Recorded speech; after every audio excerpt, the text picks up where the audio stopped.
Welcome back to your daily dose of ancient wisdom. We continue today our reading of Srimad Bhagavatam Mahapurana, Book 2, Discourse 7, The Stories of Lord's Sportful Descents. Brahma continued, when the infinite Lord assumed the form of the divine boar, representing all kinds of sacrifices, and determined to lift the earth from the bottom of the ocean, Hiranyakashyapa, the first progeny of Diti, came upon him as for an encounter inside the great ocean, and the Lord tore him to death with his tusks, even as Indra, the wielder of the thunderbolt, clipped the wings of the mountain. Next, he was born as the son of Ruchi, who belonged to the class known as Prajapatis, or lords of created beings, and his wife Akuti, a daughter of the very first Manu Swayambhu, under the name of Suyagnya, who held the position of Indra in the first, namely Swayambhu Manvantara, and begot through his consort Dakshina, a group of gods who bore the title of Suyama.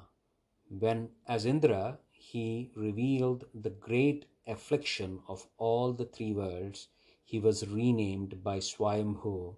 his maternal grandfather, as Hari, the reliever of distress. Again, he was born, O Narada, as a son of Kardama, another Prajapati, and his wife Devahuti under the name of Kapila, with 9 sisters, and imparted to his mother the knowledge of the spirit, by means of which she wiped off the course of that very life, the dirt of attachment to the world of matter, which had polluted her heart, and attained to the state of Kapila, meaning final beatitude.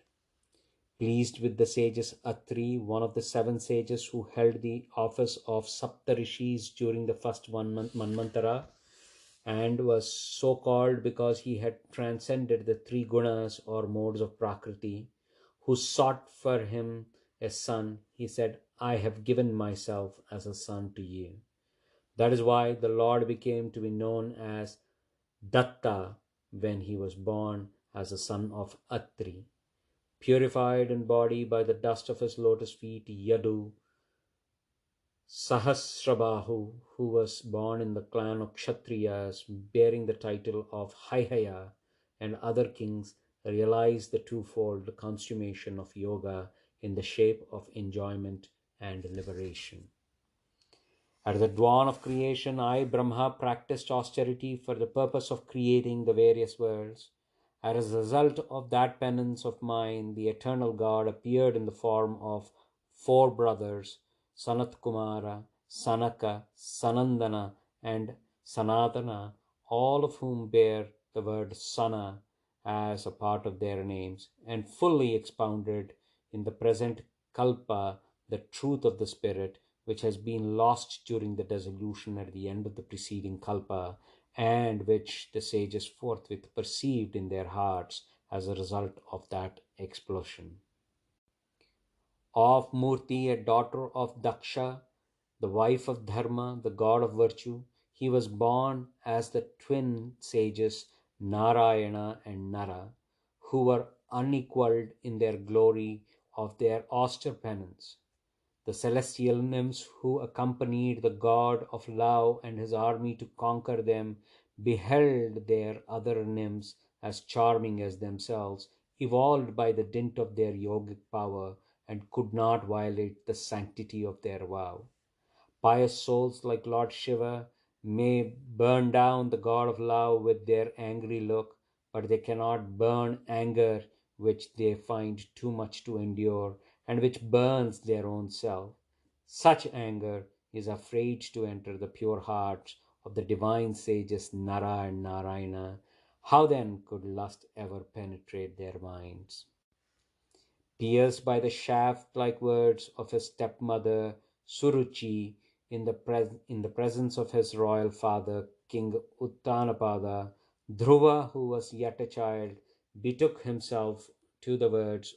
to practice austere penance. Pleased with the praises that he uttered, the Lord bestowed upon him an eternal abode in the shape of polar star, which celestial sages extol to this day while coursing round in both up and down. King Vyena, a descendant of Dhruva, having gone astray, all his power and fortune was burnt by the thunderbolt of the Brahmana's curse, and he was about to descend into hell. When therefore Brahmanas prayed to the Lord, he appeared in the form of Pruthu through the churning of the Vena's dead body and rescued Vena, thus earning the epithet of Putra, a son. It was he who used the earth as a cow and milked all its rich produce in the shape of food grains, etc., for the benefit of the world. Note, Putra literally means he who saves his father from the hell, named Put, into which a man dying without a son is hurled into. He was further born to King Nabhi and his wife Syu-devi or Meru-devi as a Rishabha, who, having completely rid himself of all attachment and thoroughly composed his mind and senses, established himself in his spiritual essence and regarding everything with the same eye, practiced uninterrupted meditation, appearing as an idiot, which state has been spoken by great seers as a state of Paramahamsa, one who is ever absorbed in the abstract meditation. The same Lord who presides over is worshipped in all sacrifices personally appeared at my sacrifices as Hayagriva, one who has the head of a horse with a golden complexion, who is Veda personified and represents all the sacrifices and all the deities in his person, and from whose nostrils, even as he breathed, issued forth the holy Vedas.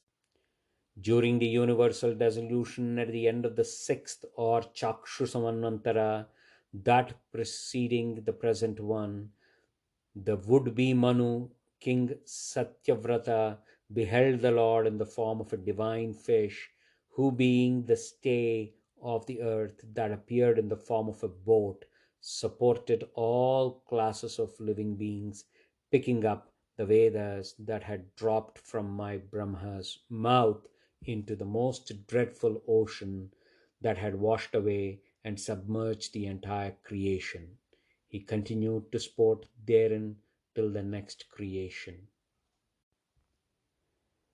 When the leaders of the immortals and the Danava chiefs commenced churning the ocean of milk to get nectar out of it, the primal deity assumed the form of the divine tortoise and bore on his back Mount Mandara, which served as a churn god.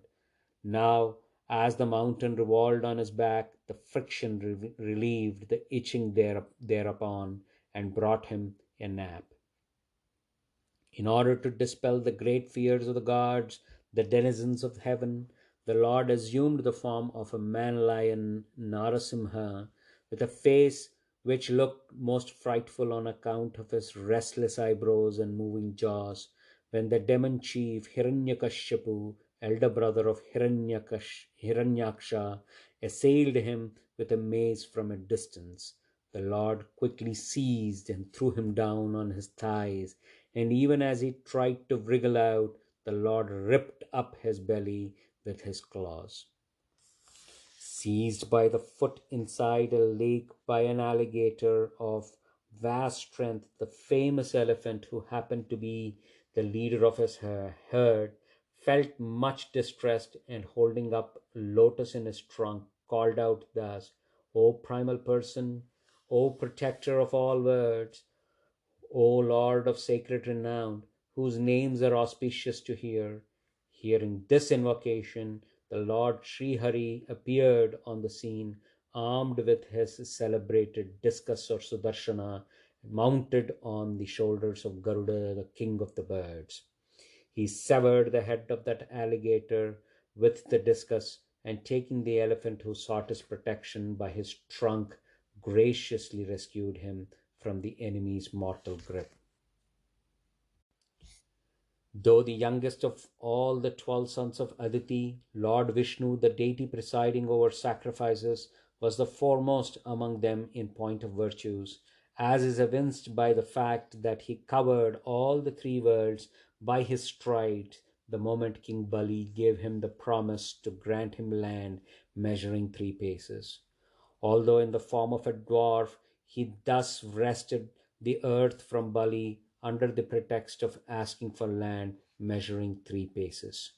He demonstrated to the world at large by his example that a man who sticks to the path of righteousness cannot be overthrown even by the all powerful except through solicitation.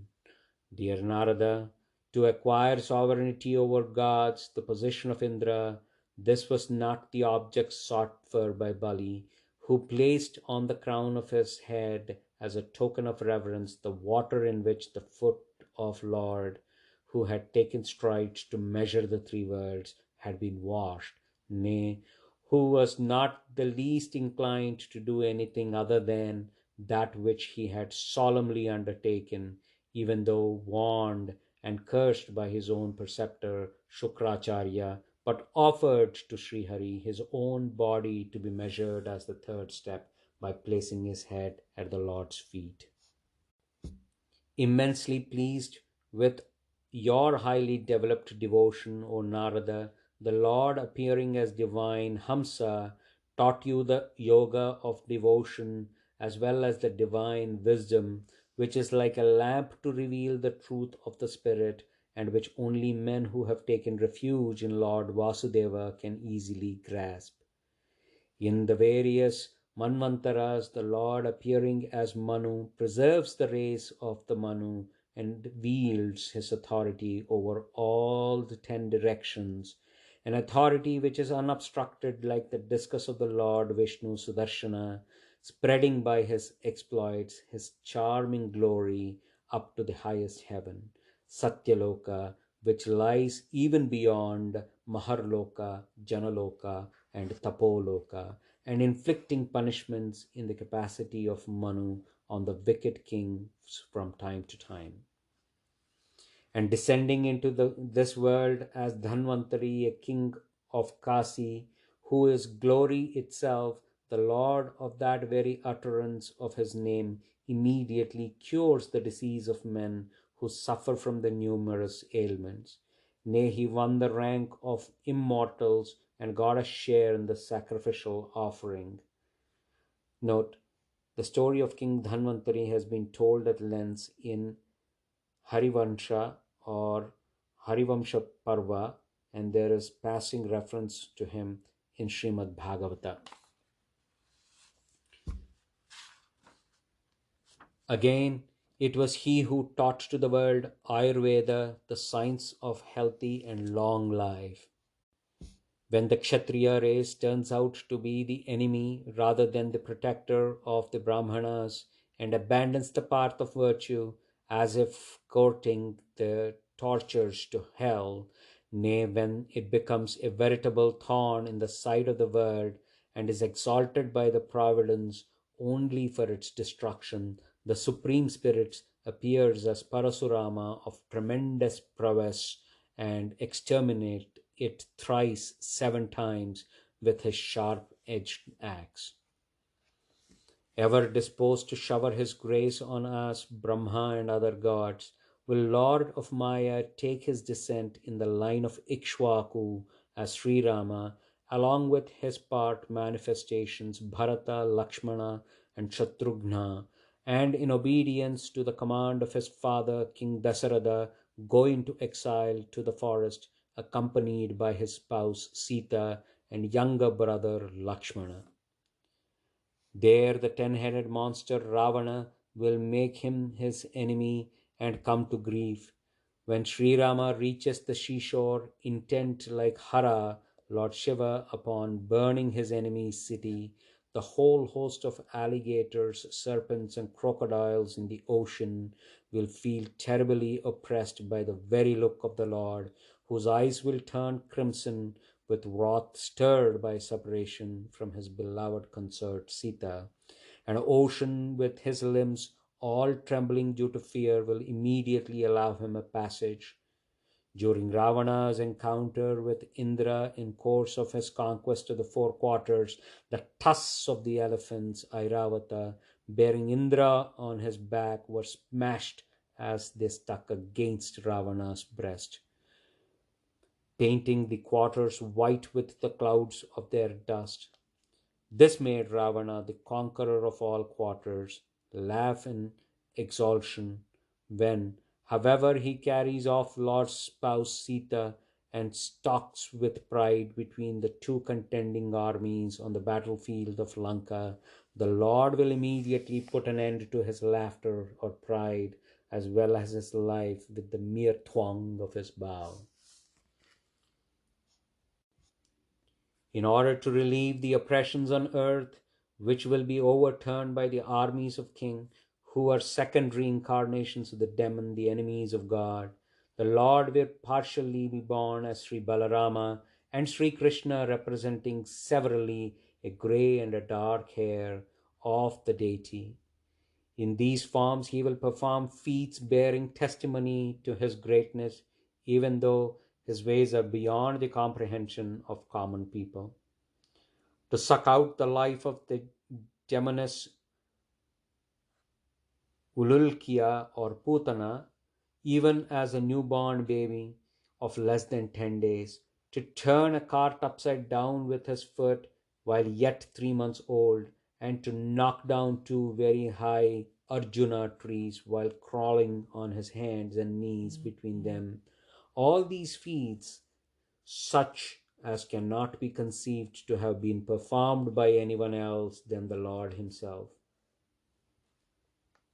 Living in Vraja, he will bring back to life the cattle of Vraja as well as their keepers, who meet their death by drinking the poisonous water of Yamuna, by casting his gracious look at them. And further, in order to purify the waters of Yamuna, he will sport in that river and expel the serpents Kaliya, whose tongue is ever restless due to the vehemence of the fierce poison. The same night, when the dry forest of rushes surrounding them on all sides begins to be consumed by the wildfire, and the entire Vraja is dead asleep on the banks of Yamuna, the Lord of incomprehensible power with Balarama will ask them to close their eyes and save them from the certain death.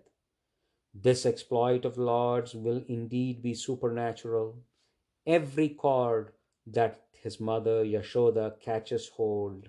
to bind her child will prove inadequate. Nay, when the cowherd lady Yashoda beholds the 14 spheres in his mouth, even as he yawns, she will be at first filled with dismay and then will be roused to a sense of his supreme divinity. Again he will rid his father Nanda of fear of the python and deliver him from the Varuna's nose, and will further rescue the cowherd boys that will be shut up in the caves by the demon Vyoma or Maya's son. Nay, he will take to his own eternal and blissful abode Vaikuntha the people of Gokula, even though they remain working all day long and due to an overexertion sleep as log at night.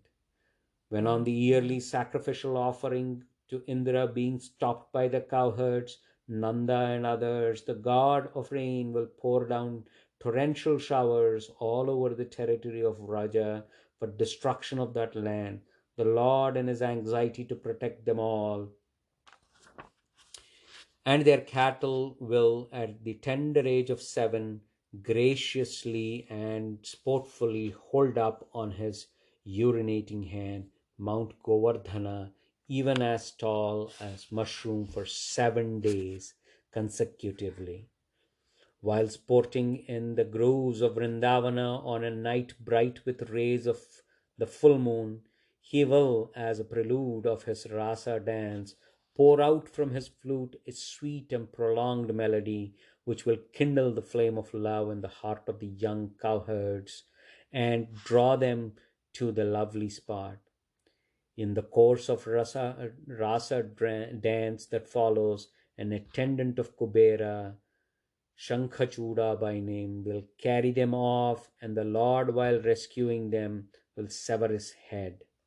Nay, demons like Pralamba, Dhenuka, who lived in the form of a donkey, Vaka, Kesi, Arishtha,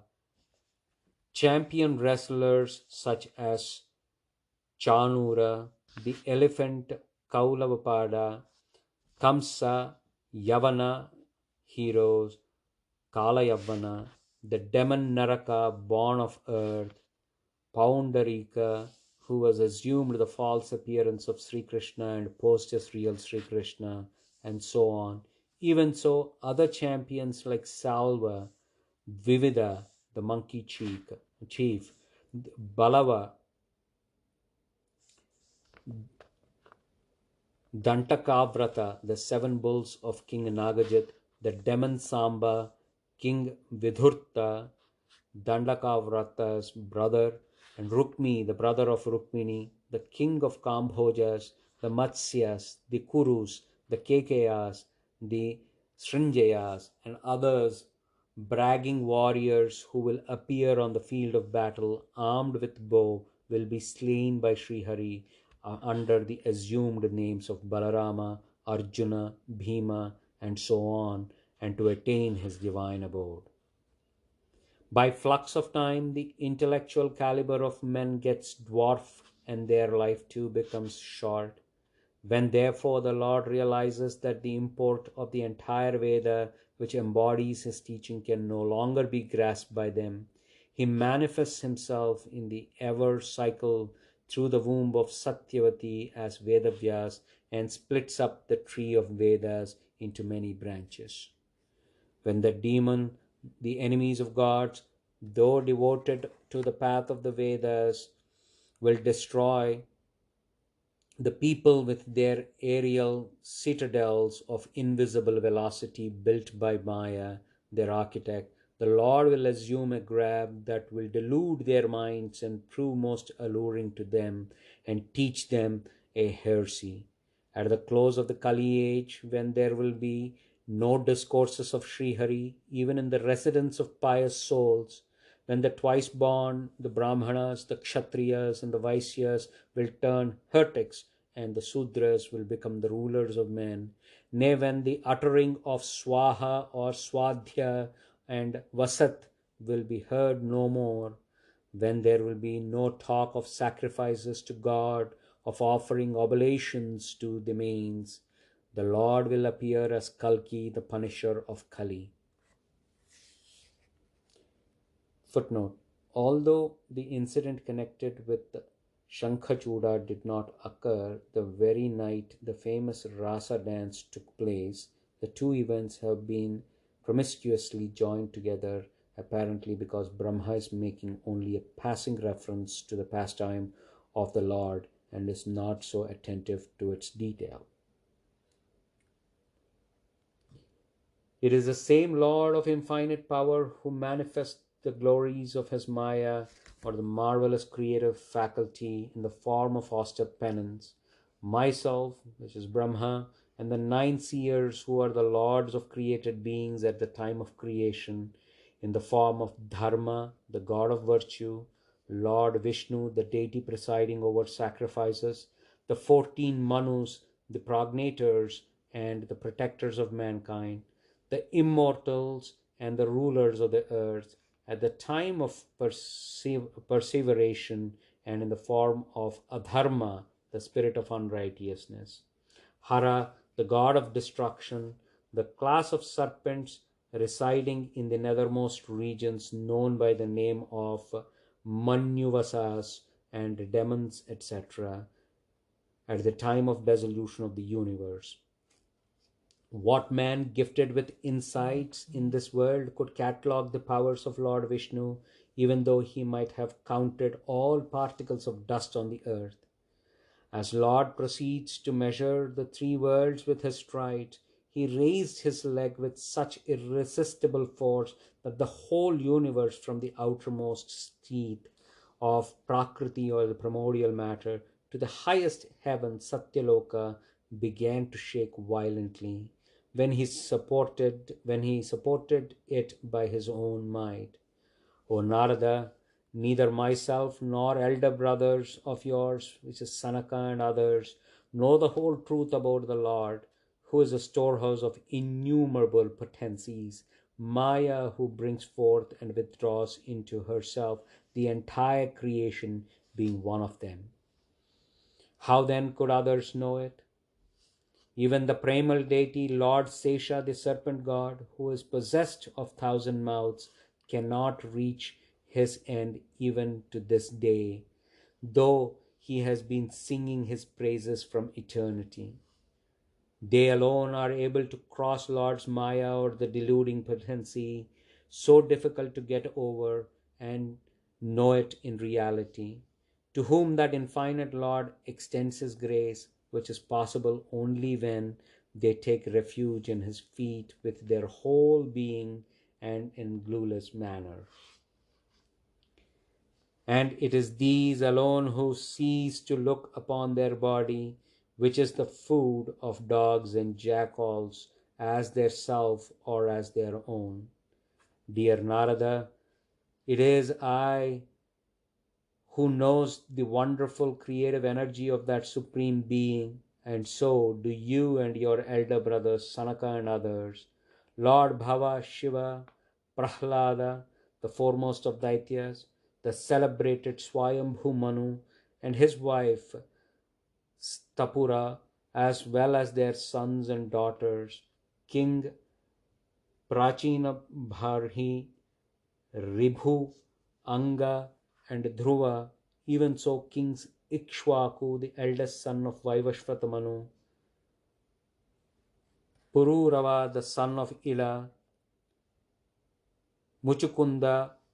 Videha, Janaka,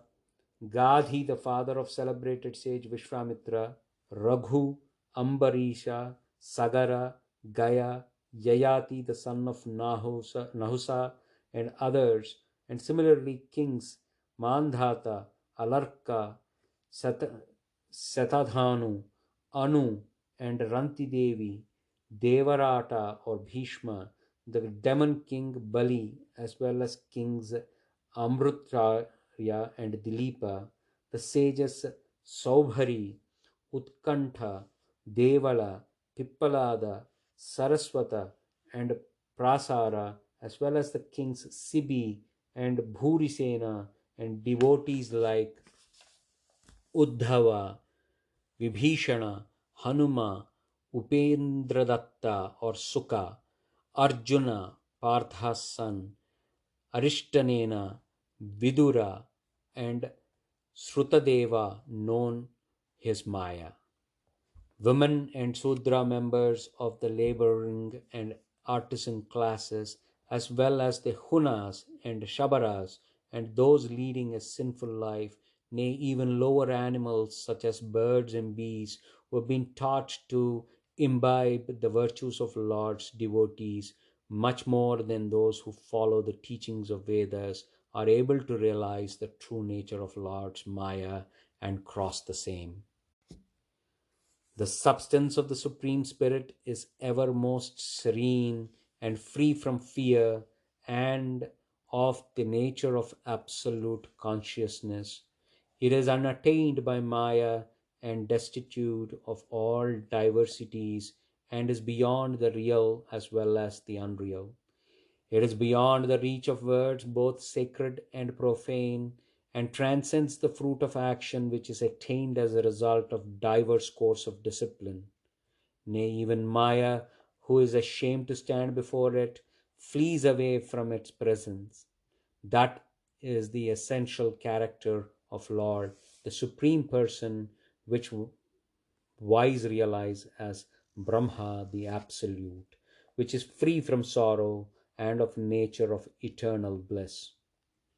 Having fixed their minds on him, Ascetics neglect even the means of discarding the notion of difference, namely self knowledge, just as Indra, being himself the god of rain, has no use for a spade which is employed in digging wells. It is the Lord again who bestows no man the fruit of his action, for it is he who inspires all noble acts that are performed in accordance with the natural disposition of the doer.